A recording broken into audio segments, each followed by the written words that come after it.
Welcome to the Chamber's Government Affairs Forum featuring Massachusetts Attorney General Andrea Joy Campbell.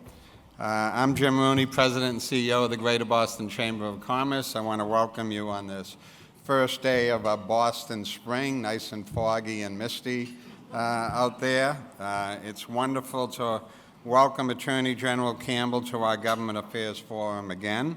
But before we get started with the main event and bring the Attorney General to the program, I do want to highlight that we're in a busy season at the Chamber, so I'd ask you to note a few upcoming events. On April 10th, we'll feature Speaker of the Massachusetts House of Representatives, Ron Mariano.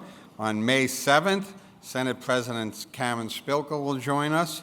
And on May 20th, be sure to join us for our annual meeting, which will bring together more than 1,500 business and civic leaders to celebrate the business community of Greater Boston and the region at our annual meeting. We're pleased to announce that we'll be inducting 3 influential leaders who are making a difference every day in our community into the Academy of Distinguished Bostonians. And they are Ann Klebanski, the CEO of Massachusetts Brigham, Dr. Michael Curry, Massachusetts League of Community Health Centers, and Jane Steinmetz from Ernst & Young. So a great lineup of honorees, and you can find out more about that event and all of the Chamber events at bostonchamber.com. We're almost ready to get going with the Attorney General, but I do want to recognize some of our sponsors. First, thank you to our friends at Comcast who help bring our government affairs programs to a wider audience. And I want to thank our long-standing sponsor of these government affairs forums, Bank of America, who have been partnering with us for more than 20 years on this program to bring the business community together with policymakers so we can have the kind of dialogue that we're going to have today.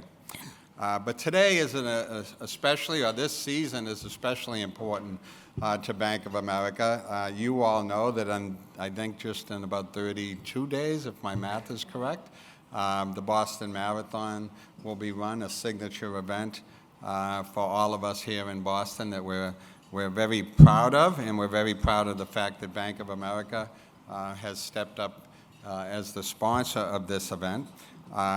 Yes, please.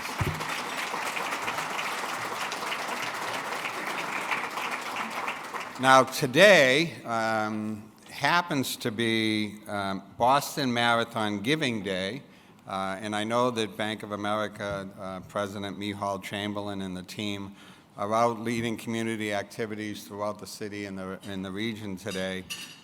There's 176 charities that are running or that have teams running in the Boston Marathon this year, raising funds.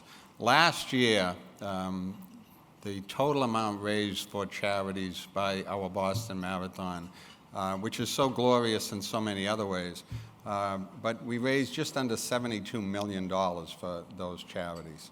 A remarkable amount that I know that each of those institutions depend on each year. So today is Marathon Giving Day. So I'd ask you to take the time, if you have a family member, a friend, or a charity that's represented in the marathon, get out your phone, look it up, and make the contribution today on Boston Marathon Giving Day. And congratulations again to my friends at Bank of America for stepping up in such a meaningful way. And with that, I'm pleased to turn the microphone over to Brian Grip, the Bank of America Senior Vice President for State Government Relations, to introduce our speaker today. Brian?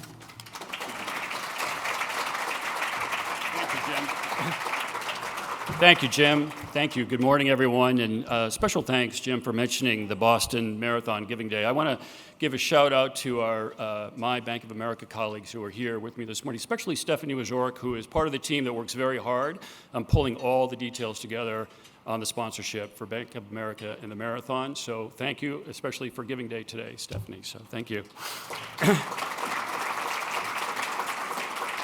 So I'm excited to be here for our second Government Affairs Forum of the year. It's been 20 years that Bank of America has been a proud partner with the Chamber, with 20 years, and hard to believe. I think I've been here for just about all of them. Jim can probably keep me honest on that. But the Government Affairs Forum has really been a wonderful opportunity to convene policymakers, business leaders, community leaders, and to hear from state and city officials. So on behalf of Bank of America and our employees, my colleagues, I'm honored to introduce today's featured speaker, Attorney General Andrea Joy Campbell.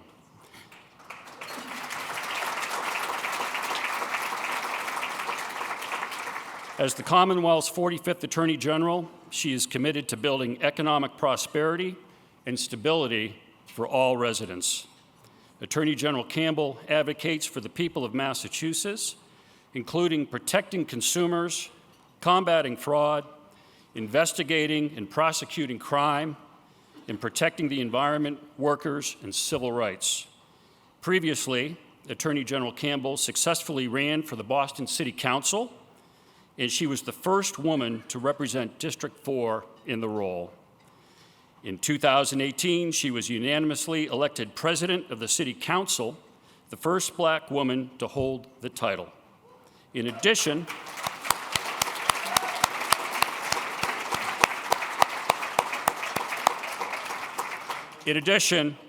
she previously served as legal counsel to Governor Deval Patrick and general counsel at the Metropolitan Area Planning Council.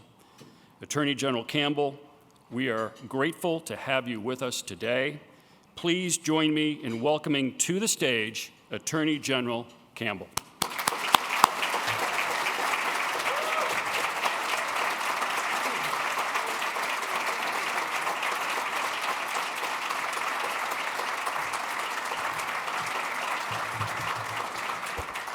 Thank you, everyone. Thank you, Brian, for the kind words and introduction.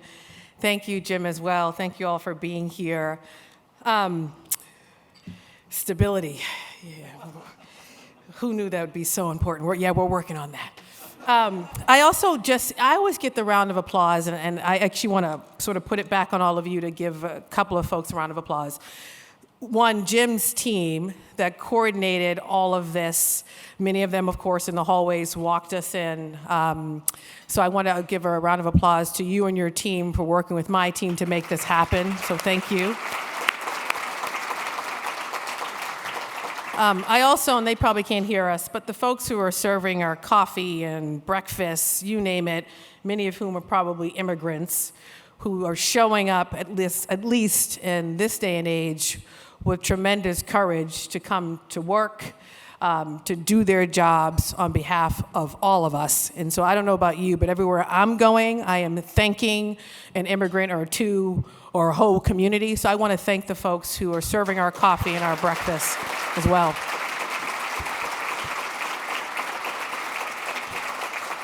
And of course, thank you all for being here. There are so many familiar faces and friends and colleagues in this space, so I'm grateful to be here with you this morning. And eventually, we'll answer some of the questions that you might have. But I'm going to take a little bit longer than I normally do because clearly there's a lot to say. But I'm mindful of time, so I won't be up here for 20 or 30 minutes. But do want to at least lift up some of the work that we're doing. Some you may know about, some you may not know about. So this actually marks the third year. So I've just started my third year as Attorney General of this incredible state. And of course, I never take that for granted. It is an honor and privilege to be your Attorney General. And I actually think the stakes for state government in particular have never been higher in this moment in time.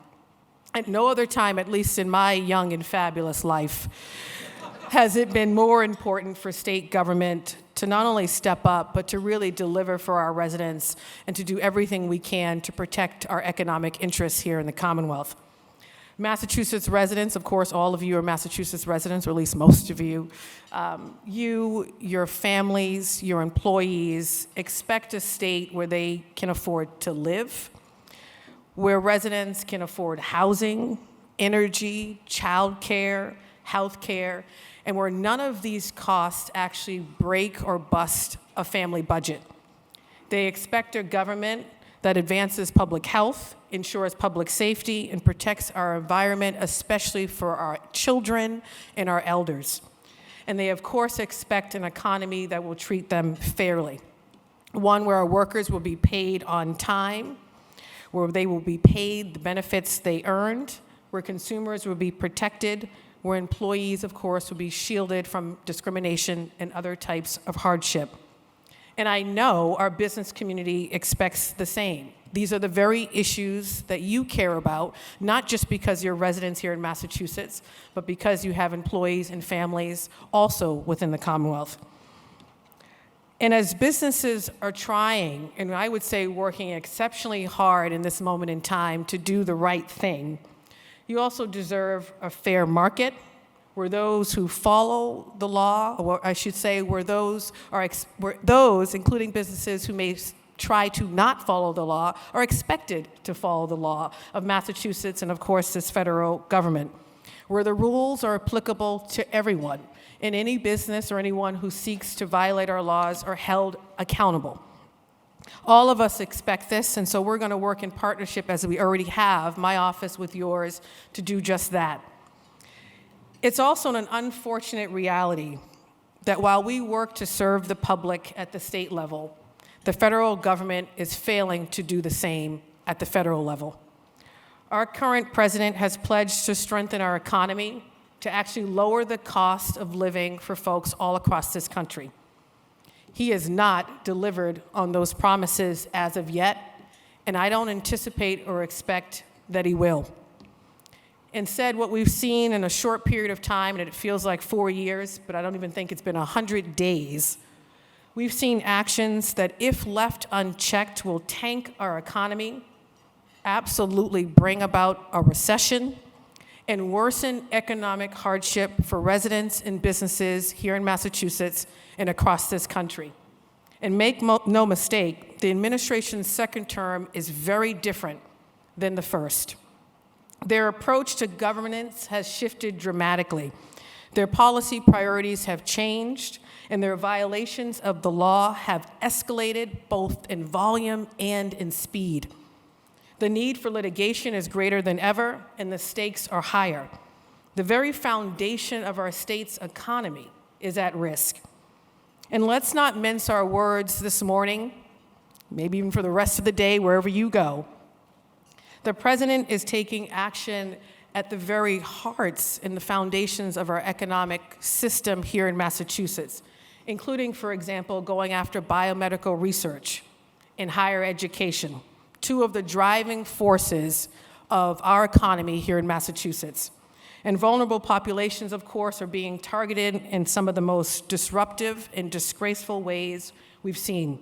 And at the same time, we are navigating federal courts, especially the Supreme Court, that has become increasingly complex.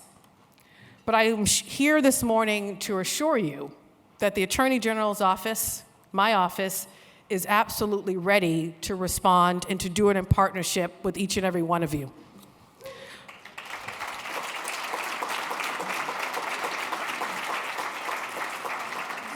Your Attorney General's office has been working even before the election to meet this moment. We're always doing contingency planning like you, because you just never know what's going to happen, so we have to be prepared. And Massachusetts has been at the forefront of all of that work. We expected one of the threats that would come from the federal government is that they would step away from the very things that we would need them to do, including protecting consumers, preventing fraud, especially in our healthcare systems and healthcare delivery services, and ensuring a fair economy and a safe and clean environment. That just means, of course, we're going to have to work more at the state level, including with our legislative partners, to address all of these things, and we're doing just that. We knew, too, that we would have to work with AGs across the country. And let me tell you, I'm on the calls, I feel like, every single day with AGs from across the country. And no, we're not as big as New York or California, but we punch above our weight every day. I feel like I'm Muhammad Ali on most of these calls. And it is fantastic. And why is it fantastic? Because, again, it demonstrates Massachusetts leadership. We're not California and New York, but in every single, not just some, every single decision that involves litigation or anything involving lawyering or using our tools as AGs, we are in every single conversation, and I would say actually in most of them, we are leading the way. We're not just bringing surface level crap, we're bringing substance. We're drafting the complaints, we are doing the writing, we're doing the legal research, we're doing a lot of it. Massachusetts is truly leading. And we're not just a leader when it comes, of course, to our litigation efforts or what we're doing in the AG's office. We're also a leader, of course, as I mentioned, in biomedical research. Our world-renowned healthcare institutions and research institutions and hospitals and biotech firms and pharmaceutical companies and so many others attract the top talent from around the world. These are some of the smartest minds on the planet working right here in Massachusetts, excited about what they can do to shape and, of course, transform our public health system here. Nearly $3.5 billion of that research is funded by federal grants from the National Institutes of Health, NIH. This research has helped develop all types of breakthroughs with all types of diseases, and of course, treatments as well for adult and pediatric cancer, ALS, Parkinson's disease, heart disease, PTSD, and so much more. We are the hub of this life-extending and life-saving work. And our economy depends on us continuing not only to do the work, but also to get the funding from the federal government to help us get it done. And the president's recent attempt to slash this funding put everything and people's lives at risk, including our children. If I could stand here, I could probably go on for hours about the stories we've heard, including for folks who voted for the president. We talked to everybody. The stories we've heard about people's clinical trials being canceled for their children who have pediatric cancer are heartbreaking. And so what did we do? We didn't sit in our office and just say, oh, this is just so terrible. No, we got this news on a Friday night.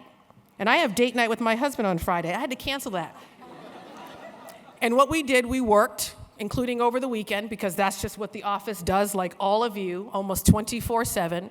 And we were in court Monday morning, filing a brief. In that same afternoon, we secured initial relief, and of course, we've worked to make that relief permanent.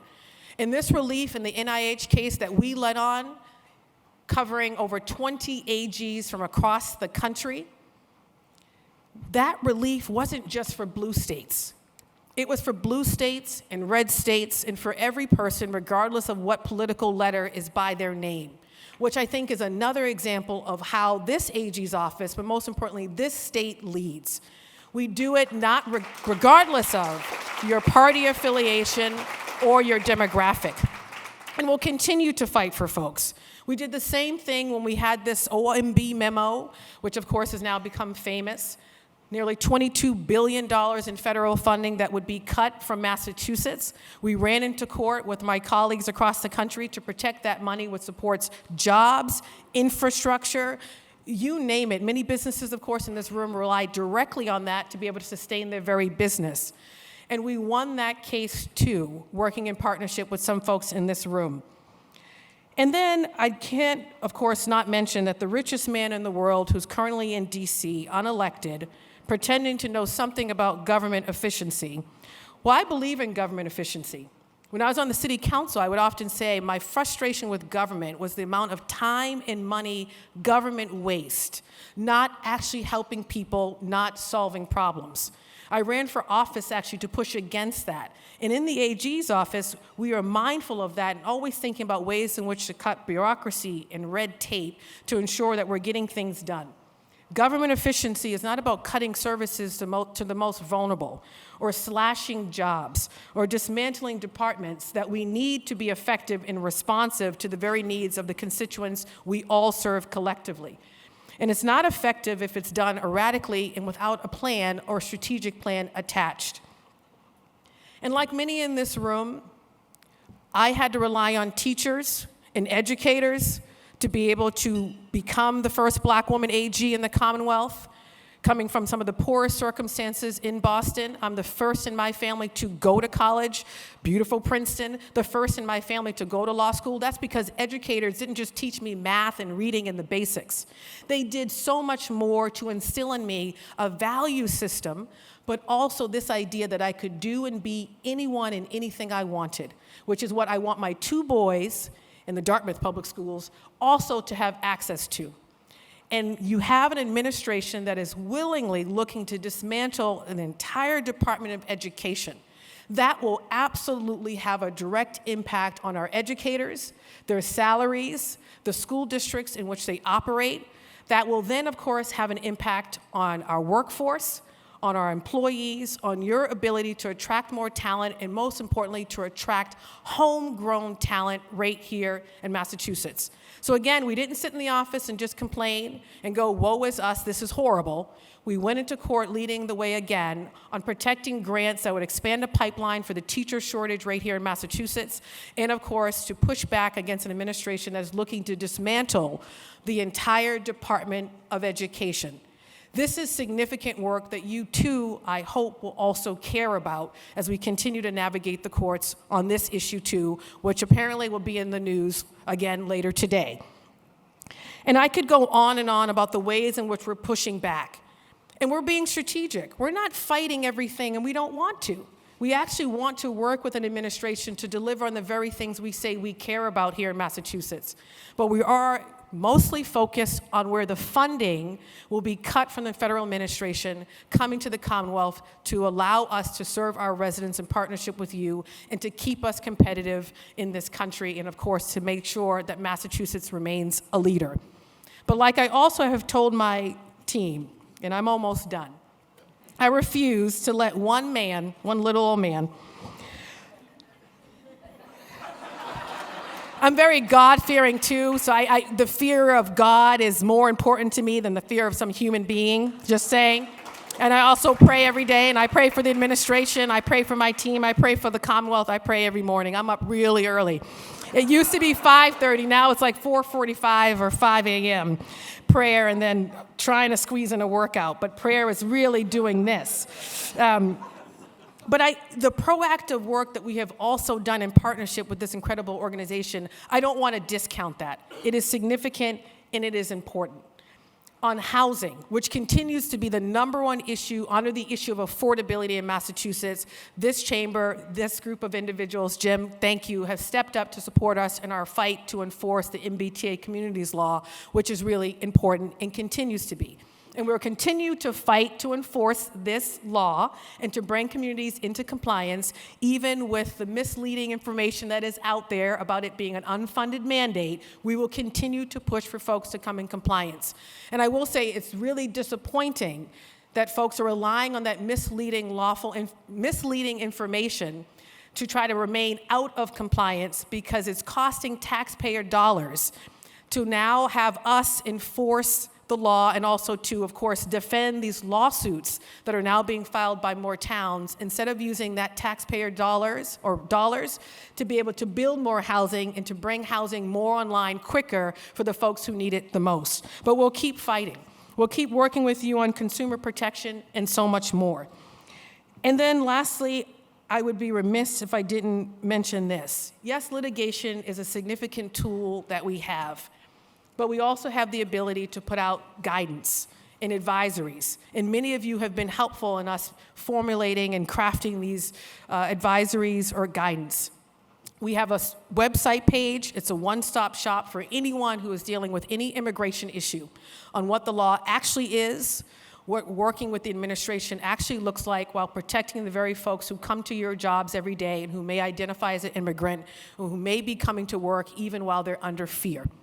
We have updated it for school districts, for healthcare institutions, for school superintendents, for early ed providers and other organizations like them, and for businesses and so many others, and we invite you to spread the word on that.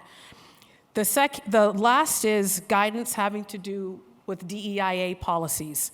And I want to thank some of you already in the room for extending gratitude to me. It's really a team effort for that guidance, which we will hope helps you to be able to continue to implement your DEI policies within your respective organizations and companies. And why we care so deeply about this is we know that there's an administration looking to bully organizations, including those in the private sector, to eliminate what we know to be lawful DEI policies, and also to make it seem as though these policies are only helping black folk. And I can say it standing in this skin. Total nonsense. DEI policies help those with disabilities. They help women.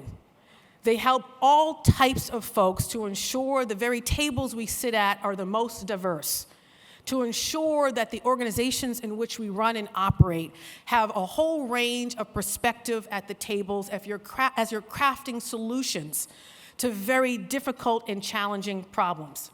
And if anything, some black folks are saying those policies are not doing enough to help black folks. So we clearly still have work to do. But this connection and narrative to suggest that somehow these policies are favoring black people over others is total nonsense. Also suggesting they're unlawful is also total nonsense. These policies are lawful and they work. We know in the AG's office, and you know in your respective organizations, and your general counsels know, and your lawyers know, set-asides and quotas, those are unlawful. But these are not the same thing. And they would have you think or try to make you believe that DEIA policies and these other quotas and set-asides are the same. They are not. And we don't need another report to talk about the value of these types of policies and initiatives if well-resourced with the right human capital and enough human capital to really get the job done across your organization, they work. They create places of employment where discrimination claims actually go down. They also allow for a greater consumer experience. They allow for a work culture within your office to be better. They also increase the bottom line. The McKinsey reports, there's so many reports. I could be up here for another hour naming them all in terms of the companies that have really robust DEIA policies. Your numbers and your money go up. And so I say all of this, and this is where I now wrap up, to say you have an attorney general that is like, bring it on. And you have an office of dedicated staff and talent making very little money. Most of my team could probably go to many of your companies and make 4 times what they make in my office, because we just can't pay them, I think, the wages they deserve. But they're here because they're passionate about service. They're passionate about the Commonwealth being a leader now and in the future. They're passionate about helping those we deem to be the most vulnerable. They're passionate about leaving a legacy behind of service that actually will make a difference in the Commonwealth, in this country. They're passionate about serving each and every one of you and doing it in partnership. I have a team that is dedicated and will absolutely step up every step of the way to protect our residents and to protect our economic interest. But we cannot do it by ourselves. We need each of you to be a partner in this work. The DEIA guidance we've put out, we hope is actually helpful, but most importantly, we see that as the easy stuff for organizations to go back to their boardrooms, their executive leadership rooms in partnership with us, and I'm grateful for the Chamber's support of that guidance, and to say, what are we doing when it comes to all things DEIA? What are we doing in action to push back on a federal government that is looking to dismantle our Constitution and the very principles of democracy, of the rule of law that we probably take for granted? Our fight back on DEI is one example of saying we're not going to accept what's coming from the administration. Maybe we won't agree on every single policy, but the rule of law isn't just important to an AG's office. It's important to the business community. You don't have a system where we value the rule of law and what it means in creating a fair economy and a market and some stability. We're all in trouble. We suddenly don't look like the United States of America and, of course, Massachusetts, which is the greatest state in the country. We look like something else. And the question I often get is, are we in a constitutional crisis? It's not an on and off button. It's a dial. And we're heading in a dangerous direction. So the question is, how are we all going to step up as individuals, as parents, as organizational leaders in this moment in time to be courageous, to do it in partnership. We're here to support you every step of the way, and to do it with a sense of joy and pride, and most importantly, to leave behind a legacy that our children and the children after them would be proud of.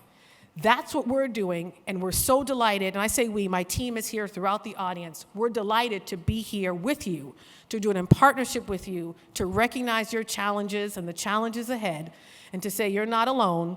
This lawyer, this office has your back as you look to be courageous and take steps that may put a target on your back, but bring it on.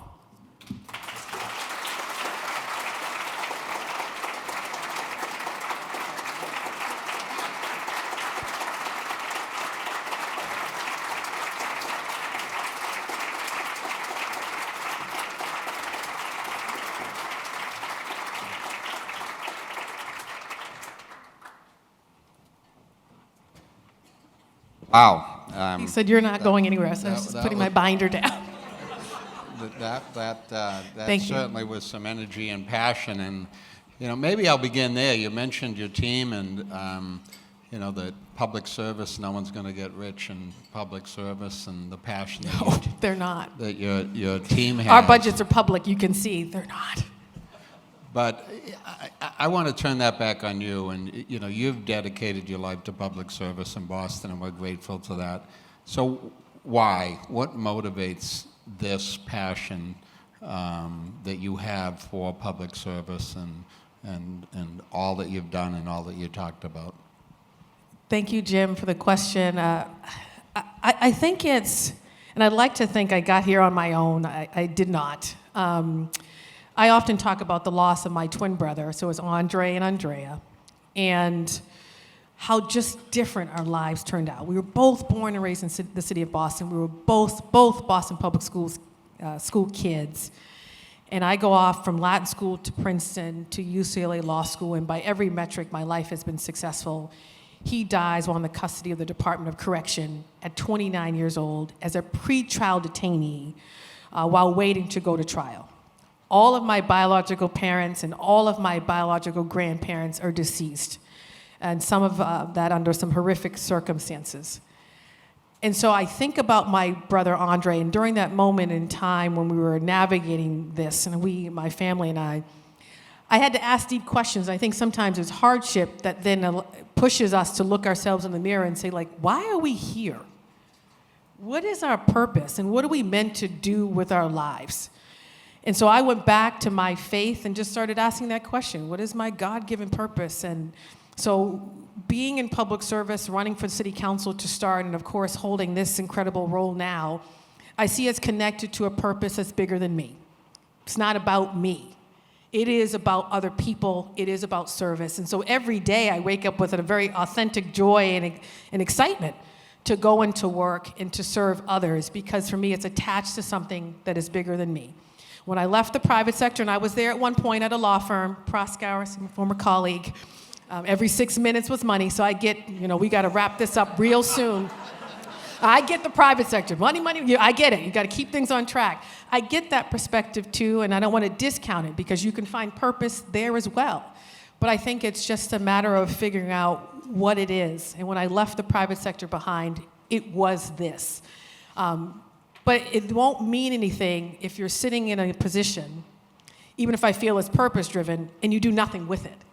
So now I feel like this is the time to make sure we maximize what we can do with what I think is a God-given opportunity that I've been afforded, and a blessing to really do amazing work every single day on behalf of as many people as we can. Well, you found your purpose, and we're grateful for it. Thank you, Jim. So thank you. Couple issues. You mentioned housing, and it is a very important issue to the business community, trying to attract and retain talent. And you successfully defended the law, the MBTA Communities Act, at the state Supreme Court. and now it's implementation time. You mentioned continuing to fight that. There's a number of other policies that are in play now based on last year's legislation related to accessory dwelling units and other types of things. We know that we invented town meeting and local control. And, you know, some of this is grounded in that. Yes. Are you seeing some of the same types of reactions to these attempts to grow our housing inventory? I would actually say, and this is where I think some of the coverage gets it wrong, the majority of communities are either in compliance with the MBTA communities law or actively working to come into compliance. Over 100 communities. And I don't think they get celebrated enough. These are folks who, their full-time job isn't town meeting, right? It's something else, and they do this in addition, who are working really hard to educate folks on what it all means and to work quickly to be able to get stakes in the ground to start building housing. And we're proud to provide technical assistance to many of these municipalities through our municipal law unit. Every single day, we're reviewing bylaws, we're working with municipalities, or through our new unit, which is our housing affordability unit, which I and my team created, given how important housing is. We needed a group of lawyers and team members focused on all things housing, and we have that now. Accessory dwelling units, I was just in Worcester with our team there. We have an office in Worcester, Springfield, New Bedford, and Boston. And talking with our folks in our municipal law unit who are working with municipalities on accessory dwelling units, that is going well. A lot of technical assistance we have to provide, but will make a difference in the housing conversation, especially for elders, as ADUs are typically used for elders or to move your parents or in-laws right behind you. Give them quality housing when you do that. But it's important. And so far that has gone well. I think what is unfortunate is right now this unfunded mandate suggestion that is just wrong and now invites other municipalities to begin to sue the state, which we have seen, and we're trying to get ahead of that with very flawed legal arguments that will then slow down our response to housing, which is not what we need, and of course not what any of you need. We need folks to be able to afford to live here, college students to stay, or even folks that you're attracting from other states who want to come to Massachusetts to also be able to afford housing and to have access to this housing. So we're working as hard as we can, and we're prioritizing this issue along with all things related to affordability.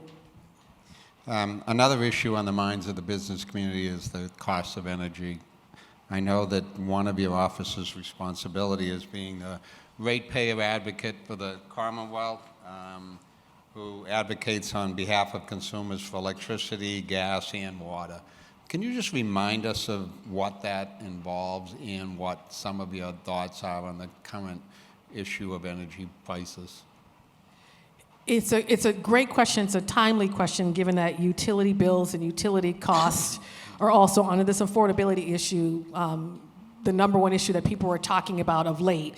Maybe less so now that temperatures have gotten warmer, but every elected official was inundated in the past couple of months with the bills that folks were receiving, 30% increases. We had folks saying, not only can I not afford it, I don't know what I'm going to do. So we inserted ourselves, I would say, a little bit more aggressively than we have in the past, given the number of complaints coming to the office about people's bills.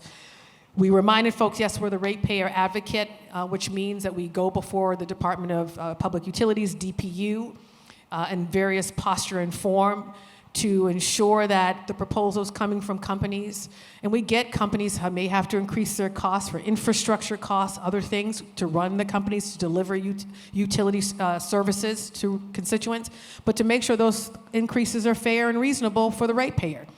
And so we had to remind and educate folks what that process looks like. It can be very complex, but that's what we do. We advocate to the DPU. In the context of most recently utilities, we said, you have to extend this moratorium. No one should have the utilities shut off if they can't afford it. and that was welcomed by all. I know there might be some utilities in the room. We also said they want to delay some of the costs to the, I'm just looking around. They want to delay some of the costs to the spring or the summer. We're like, okay, but they also wanted to charge interest. We said, no, work with us. You can't do that. Please don't do that. Give us some of your money. So they didn't. And that was a victory, working in collaboration and partnership with businesses to push for no interest to be charged. And actually, because some utilities stepped up, others that were holding back also did the same. And then we're reminding folks the implications of what's happening at the federal level. The tariff conversation is happening, it's not happening. Picking fights with Canada, we don't understand why. All of these, and pulling back on contracts, particularly in the federal funding piece, IRA funding, infrastructure projects, all of this, the things that would support the grid, other things can increase utility costs. And so we're at every single table advocating for that not to happen, to ensure that it doesn't have an effect here.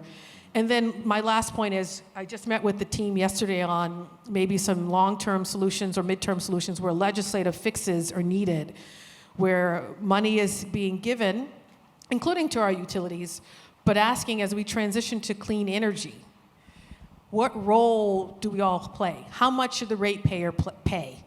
How much should utilities pay? How much should the federal government step up? How much should the state step up? I think we have to be a little bit more specific and less sort of pie in the sky about what the numbers and things actually look like. How much will it cost the ratepayer if we are to shift by a certain date with a sense of urgency on some of our climate goals? No one's done that analysis with any level of detail. It will be in the billions for sure, but how much?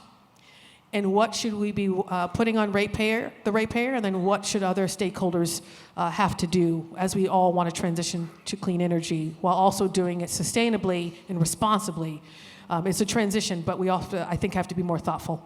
Yeah, that would be an interesting analysis, because I think you're right that there's a lot of proposals, and we all support, working towards a clean environment and so forth, but this cost issue and how it's paid for has been an unanswered question for a long time. And I will say, even when talking to the team and others, it's people, we shy away politically. I don't know if you want to do that. Political consideration is at the bottom of my list. Maybe that's the problem, but anyway, in terms of calculating what we're going to do and not going to do, how can you truly solve that issue long-term, reach 2030 goals or 2050 goals, if we don't have the most robust information and all of us operating from the same premise to then be able to have a thoughtful conversation on who should bear what?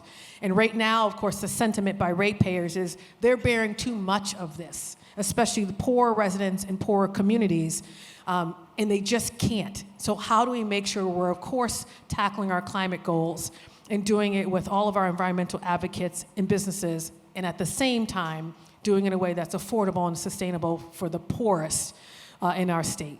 We have work to do there. And we want to be a part of the solution. Yeah, you mentioned some of the federal threats to our healthcare and life science systems, but your office plays a role in our healthcare system, and we had issues even before the election in our healthcare system. Your office evaluates healthcare cost trends, oversees hospital mergers and acquisitions on behalf of consumers. So what are your thoughts on the state of our healthcare systems, and how does your office participate in these areas? I'm concerned. I was concerned even before this administration, and not just because of Steward, which of course we all watched unravel, and continues, of course, to be a top priority in our office. One, on this accountability piece, who should be held accountable, what that looks like. That's an open matter, and it will remain open, and we will stay on top of that. And when I can share more about what that looks like, we will report back. But the second, of course, was working with our legislative partners, the governor, Kate at HHS, and so many others on transitioning care. One constructive feedback I often would say during these conversations is you have to over-communicate to the public. And at times I didn't think that went exceptionally well. even if it's a decision the public won't like your institution in your neighborhood may be closed, if you communicate that at the outset that that's a possibility versus towards the end when it's crunch time and then it's, oh, by the way, we're going to close your facility, it just makes it more difficult to have to engage with stakeholders. And I just think there's a way to do a better job. So we're continuing to focus on Stewart. But I'm concerned about workforce shortages. The folks waiting in beds in hallways because there's not enough nurses and doctors. That is real in so many different communities. The shortage of PCPs. Move to certain parts of the state. Good luck trying to get a new PCP. And we know how critical that role is, and then getting access to behavioral health services, even maybe finding a qualified dentist or a specialist, especially for our kids. So this workforce shortage, I know is a concern for so many. And some of our federal grants and others go to support some of that. So we're actively focused on that. Cost. The recent CHEER report that came out. We're still getting data from the federal, from the federal administration, and everyone should be alarmed. Cost containment, and recent conversations with the legislature on the 2012 legislation, is that enough? I think everyone agrees, no, we have to go back to the drawing board on that. And so we want to be a partner in that. Community-based health centers, some of our smaller institutions that bear brunt of a lot of access and making themselves accessible in terms of delivery of health care. What does it mean to support them? So I could go on. I have a new healthcare bureau leader. Many of you know Toby, who ran our Medicaid fraud unit. She's been in the office for some time. She's amazing. And why she is in that role is to actually get us from just thinking about the small issues, but big picture. What are the major healthcare issues in the Commonwealth? And we will be working with all of you. And how do we as a collective tackle it and not just make it about a Stewart? I actually see this as an opportunity to do that, whether it's about workforce shortages, affordability, costs, access. And then I can't sit here without mentioning Black maternal health. We have made that a priority. We've even funded organizations for the first time out of the AG's office, organizations that have a track record of closing Black maternal health gaps as far as Berkshire County. And we think that's going exceptionally well. So we have a hyper focus on some of that, which is equally important, including with poorer mothers who are not Black in certain parts of the state that also have really disturbing outcomes when it comes to maternal health right here in Massachusetts. We're also focused on that too. Earlier this month, you announced final regulations on junk fees. Yes. What am I reading? Okay. You want it? You want it? So junk fees. Maybe for those that may have, not heard the announcement, you can talk a little bit about the what and the why of the junk fee regulations, and just talk a little bit about the decision to take a broad-based approach, given that there's major differences in pricing from industry to industry, but the approach is broad-based. And so as the regulations are implemented, do you expect that there'd have to be some dialogue, some feedback from different industries about how things are being implemented? Absolutely. So junk fees, hidden fees, I think even if you sort of maybe take your business hat off and fees are part of your revenue source, everyone's annoyed by junk fees. You go to buy your Beyonce ticket, and I'm buying Beyonce tickets, and it's $99, and by the end of the transaction, it's $156, right? We hear complaints in the office. It's one of the biggest things we've heard about, including obviously under the previous administration. They were focused on junk fees because of the complaints they got through various agencies as well. And as we talk about affordability, we always looking at how can we help the consumer with the very thing they're bringing us. So this one for us was a no-brainer. When we put out the proposed regulations maybe a year ago, we got hundreds of comments, and we actually we took every meeting, by the way, for businesses, every sector. No one was denied a meeting. And so we took all of that thoughtfulness and feedback that we got, incorporated it into the regulations we just put out, changing all types of definitions, given people have different types of ways in which they describe their fees or don't define their fees, total price. So we made a lot of changes that I think many of you welcomed and said thank you. Then there were many industries that wanted to be exempt. Some we did exempt, and many we did not, but we then added language to say if you comply with another regulation, for example, in the state, you're in compliance then with our junk fees, recognizing that some industries have to comply with other regulations, and so they're like, why do we have to do this? We already have to come in compliance with this regulation over here. So I think we're very thoughtful. That being said, I already know there's a couple of folks in the room who want to have ongoing conversations about that. Happy to. We didn't implement or do an implementation date of 30 days. We actually did 6 months. And we did the 6 months to help businesses have adequate time, not only to get information out, to update systems, including technological systems and platforms, to respond. And why is this important? For our consumers, it's about transparency. If they go to buy a product, they should know how much it's going to cost. It also is in the context of subscriptions. It's easy to sign up for a subscription and get a trial offer. Then you're trying to cancel it, and it's like, oh, wait, where, what, how do I do this? And we said, no, you should be able to cancel it the same way that you signed up and make it easier for a consumer to do that. They should also know what the fees mean. Some businesses have done this exceptionally well. Every fee you see, there's a description, you read it, and then you decide, okay, I want to incur that, and you move on. Many businesses don't always, I say many, some businesses don't actually describe it. Convenience fee, okay, well, what does that mean? What does it actually mean? So just pushing businesses to be, like some others, more transparent in what a fee means, but also, is it waivable? Is it mandatory? Is it optional? Consumer having understanding of that, and then they can decide to move forward with the transaction. And so we always have this balance to strike of working with our businesses, protecting the interests of our business, but also protecting the interests of our consumers, which is equally important. And so we're doing that in partnership with all of you. We are continuing to have conversations with folks in the room who have concerns or thoughts and further feedback. Some of you may not like it, and I apologize in advance if we still included your industry. But we still will work with you even after implementation, which is what we always do. And we're not coming out the gate suddenly being looking to with an enforcement posture. Everything has to be.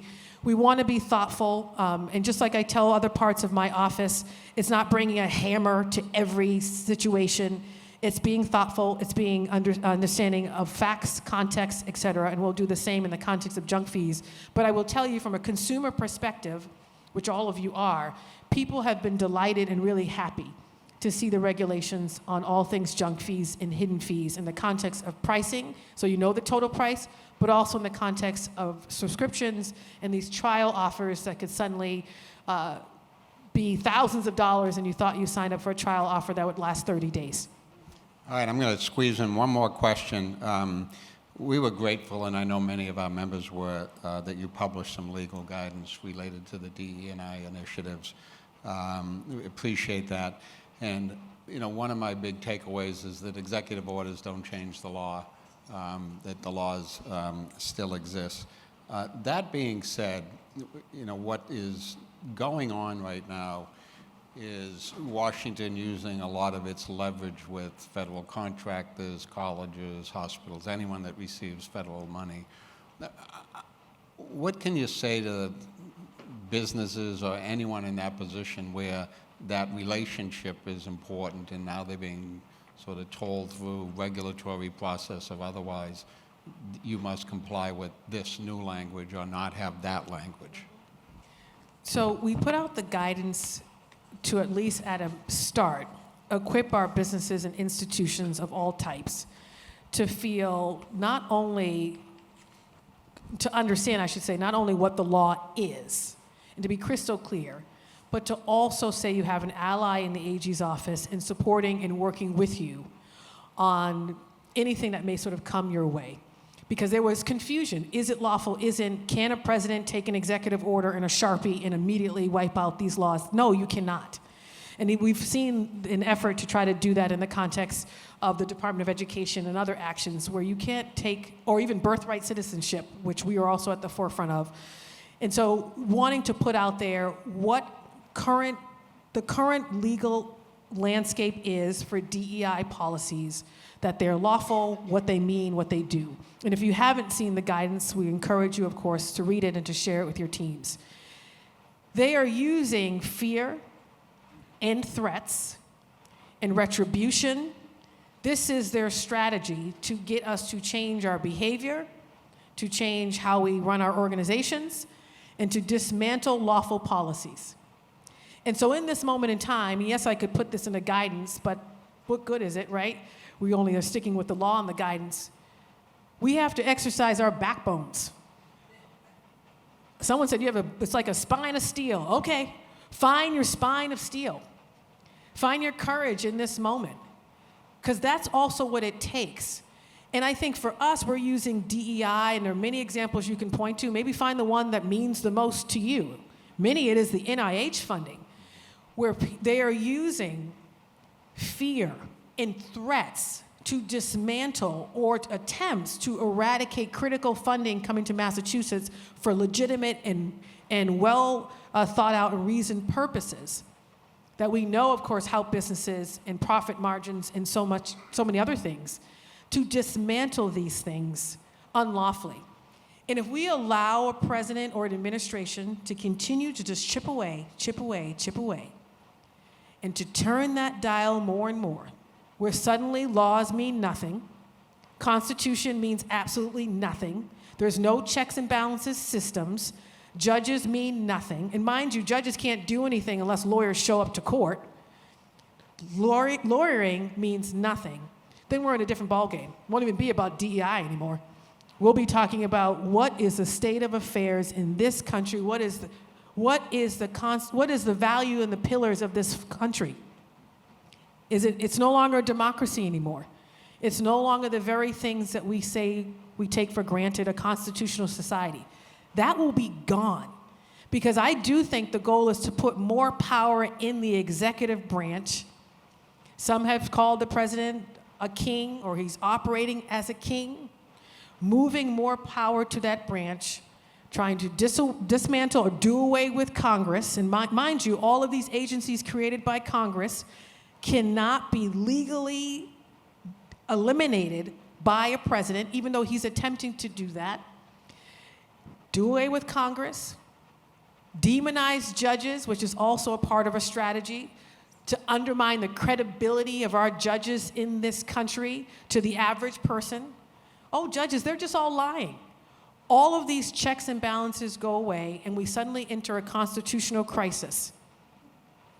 Forget a recession. I find that to be far worse. And so for me, these are just chipping away. One unlawful action leading to another, leading to another, leading to another. So the question becomes, how much will you be willing to accept before it's too late? We said we weren't willing to accept it at birthright. 150 years, a stroke of a pen attempting to wipe out birthright citizenship and the 14th Amendment. We said no. We weren't willing to accept it with the OMB memo. A memo looking to eliminate all federal funding coming to Massachusetts. We said we weren't willing to accept it. DEI dismantling, attacks on our LGBTQ community and our trans youth, kids. We're not willing to accept it. So every step of the way, we're saying we're not willing to accept any of it because we know where it's heading. We need more people. In this community in particular, you have a powerful voice through the organizations you represent and the constituents you reach to say we're not willing to accept it, to be a part of or the enabling of the turning of the dial to the place where we get to a point of no return, and then it's more difficult to go backwards. And I'm not an alarmist. I'm an optimist.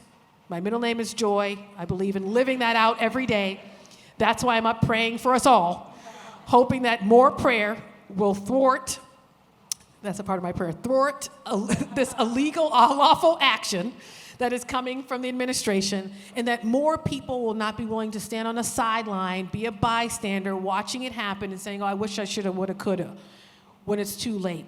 And Massachusetts in particular has an opportunity to lead every single AG office. And mind you, none of the Republican AGs, I'm getting a little political here, none of them attached to any of our cases.